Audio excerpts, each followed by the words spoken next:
The task was already moving. No one still owned what it would cause. Inside modern military battle management systems, this is where the structure begins to fail. Not when the network goes dark. Not when the display loses the feed. Not when the structure stops issuing direction. The failure begins earlier. At the moment, action keeps moving across the system after consequence, ownership has already started dissolving. A requirement appears. The system receives it. It breaks that requirement into parts. One task shifts to one node. Another shifts somewhere else. A third moves outward to a different layer. The structure looks active. It looks coordinated. It looks like work is being carried successfully across the network. And that is exactly why the failure is difficult to see. Because battle management systems are built to keep action moving. They distribute burden. They route execution. They spread functions across multiple layers, so the structure does not freeze under pressure. That is the strength. And that is where the danger enters. Because distributing tasks is not the same as retaining ownership of what those tasks become.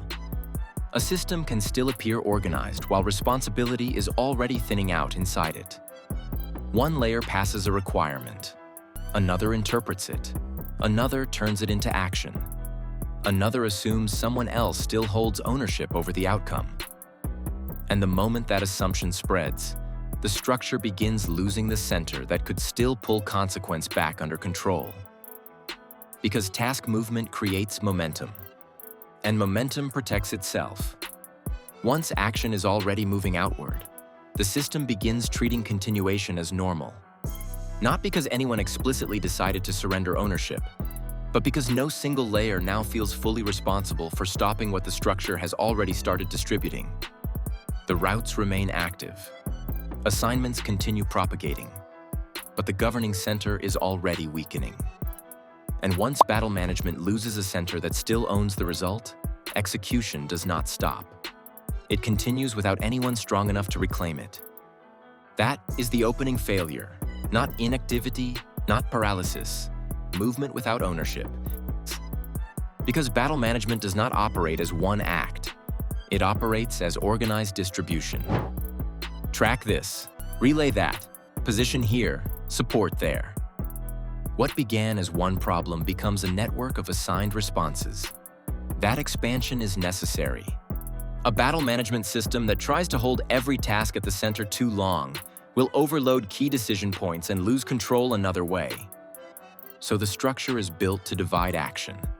But every separation introduces a second question. Not whether a task was sent. Whether the consequence of that task still belongs to someone strongly enough that the structure can be corrected once conditions begin shifting underneath it. And this is where dilution starts. Because routing feels orderly, assignment feels accountable. An executed task appears to have an owner simply because someone received it. But receipt is not ownership. Execution is not ownership. A layer can carry out a function without holding the burden of what the full chain now creates. One layer routes, another acknowledges, another executes, another assumes higher review still exists, another assumes lower layers are acting within bounded intent. So ownership begins breaking apart into fragments. Each layer owns its portion. No layer fully owns the consequence. And the structure can survive that condition briefly, because visible activity creates the illusion that control is still present. Tasks are being handled. Actions are being processed. The network is not stalled, which makes the architecture appear healthy. But battle management does not prove control by showing motion. It proves control by preserving a layer that can still say, "This result still belongs to us. We can stop it. We can reverse it. We can reclaim it."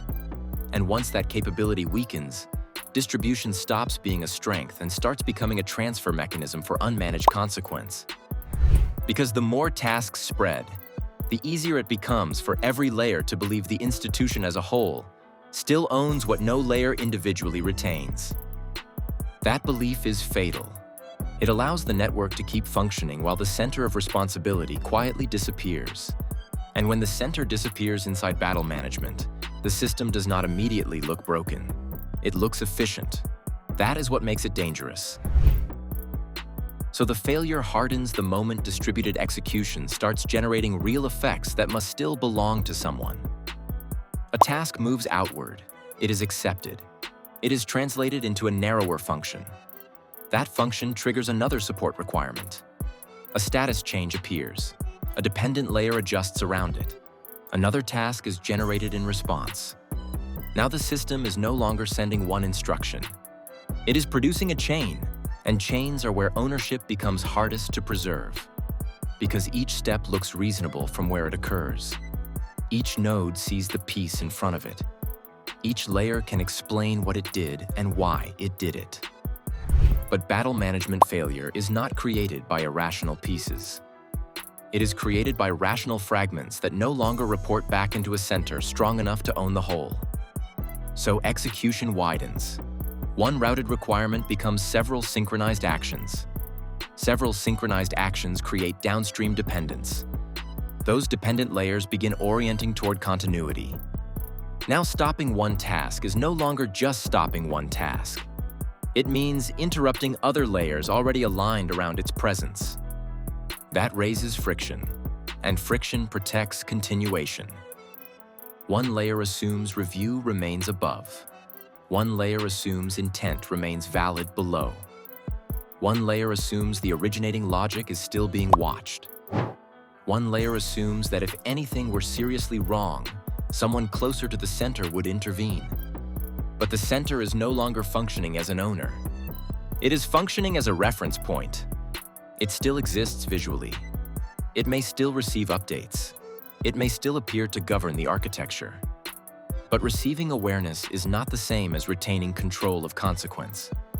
And battle management systems fail at exactly that boundary.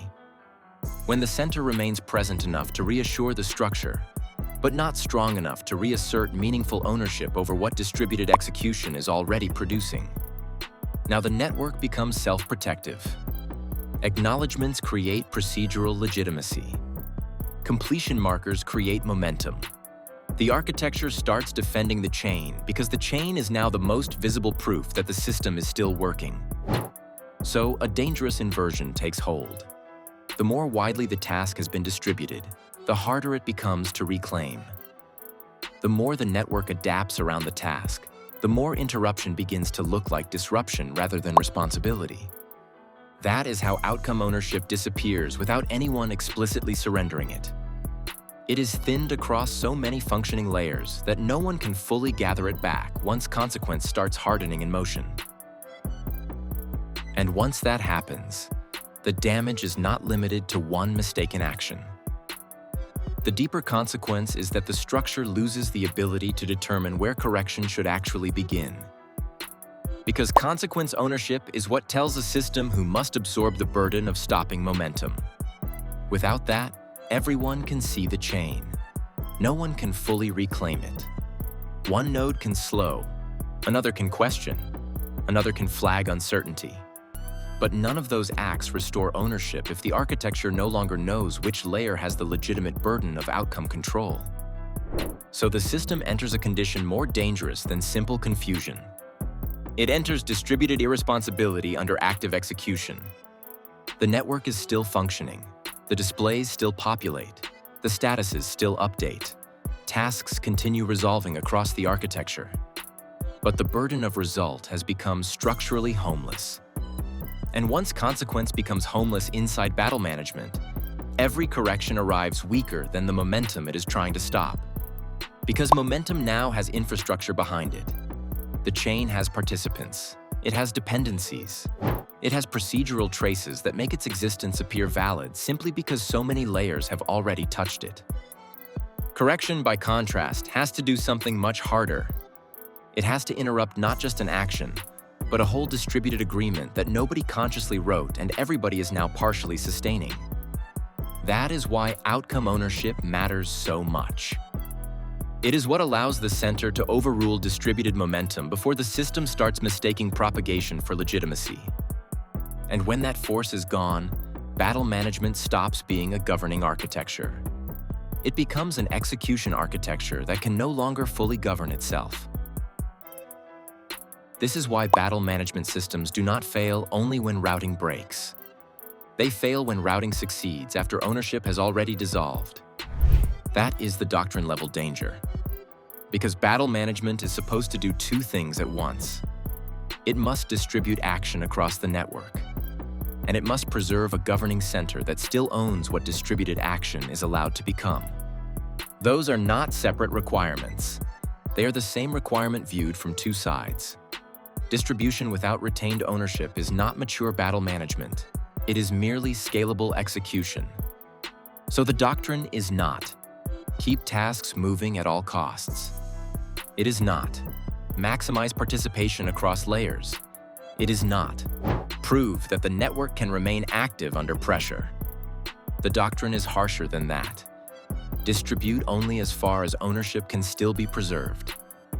Because the purpose of battle management is not to prove that many layers can act. It is to ensure that action remains tied to a center that still carries the burden of consequence. That means a healthy battle management system must continuously answer one unforgiving question.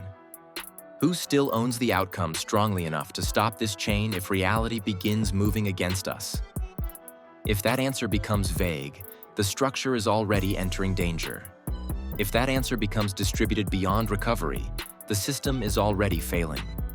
If that answer is replaced by process, participation, or procedural momentum, then battle management has given away the one thing it cannot survive without. Not information, not speed, ownership. Because ownership is what gives correction weight. It is what allows intervention to outrank continuity. It is what lets the center reappear not as a symbol, but as a force capable of reclaiming consequence from a network already in motion. That is the standard. That is the protection. That is the difference between a battle management structure that governs and one that merely keeps action moving after no one truly owns where it ends. Battle management systems do not collapse when the network stops moving. They collapse when the network keeps moving after ownership is gone.